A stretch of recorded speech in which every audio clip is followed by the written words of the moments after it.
Hey everybody, how you all doing? Are you okay? In your neck of the woods? What up? What up? Manners and respect, man. Are your girl, Debbie from down a yard? Yeah man, you know pretty? You know correct? Welcome you all to the Jamaican kitchen. Welcome to the Jamaican cooking journey. Welcome to you this long anticipated, this long requested video, the Jamaican curry goat. Now we're going to proceed. I have a medium onion here. We're going to grate it up real speedy. Okay y'all, get right in camera girl. Grating off our onion. And you know this is the norm for me. This is how I season most of my stuff. And as I tell you, if everything don't grate off, you don't worry, because it will be dissolved during the cooking process. But the aim here is to get most of it, all that mushy. So when grating, you get all that mushiness. So we're grating our onions, and we're using just what you see we have there, right there. We're gonna season up right here our curry goat.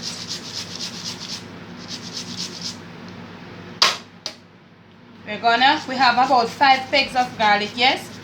And in curry, garlic is not optional. It is a must. Ginger is not optional. It is a must.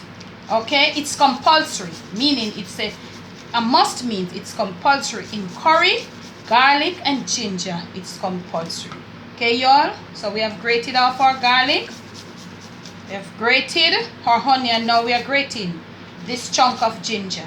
And as I said to you all, ginger and garlic in the curry is compulsory, okay? To get your curry tasting good, to get your curry not sending you to the bathroom, no bowel movement, it's compulsory. So we're going to get our hands all rinsed.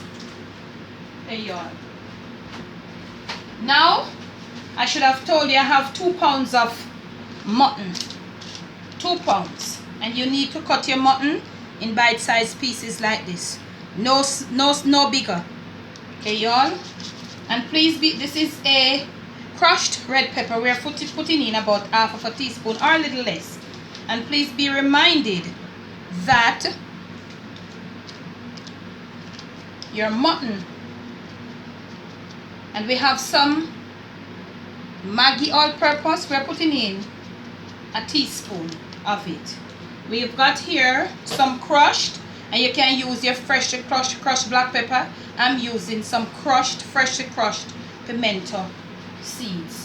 I'm putting right in here a little salt. Not a lot, about a half of a teaspoon. We have only 2 pounds of mutton. We have a scotch bonnet pepper here, and we're going to proceed to put in some. And you don't play with this. It's not a joke. It's not a toy. So you got to be real careful when you're cutting. If you're a person that can't take the heat, you don't try to get in any of the seeds. And we're cutting about a half of it. Okay, y'all? We're gonna link for you in the description all that we have used, the amount of mutton, and what we have used to season. And we're gonna proceed to massage, to rub in all that we have put here. And I want you to look at it, what it looks like. 2 pounds of mutton, and we are going to link the proportionate amount of seasoning that we used for it. Okay, y'all, it is curry mutton. So we are seasoning, we are rubbing it in, and we are going to leave it for a good 45 minutes to an hour. You don't need any more. 45 minutes to an hour to marinate. Okay, y'all, 2 pounds. And as I was saying, please be reminded that mutton is a meat. It shrinks a whole lot. So this here can only serve, when it's finished cooking, can only serve for, let's say, about 3 people. When it's finished cooking, it will be next to nothing. Mutton shrinks. So we have seasoned our mutton, and you don't have to use Ziploc. You can just simply use a clean towel and cover loosely.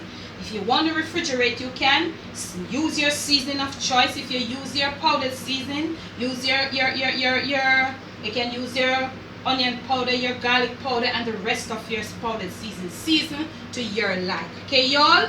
When you see us in the next section, we'll proceed to start flavoring up our curry, and the best is yet to come. Okay, y'all?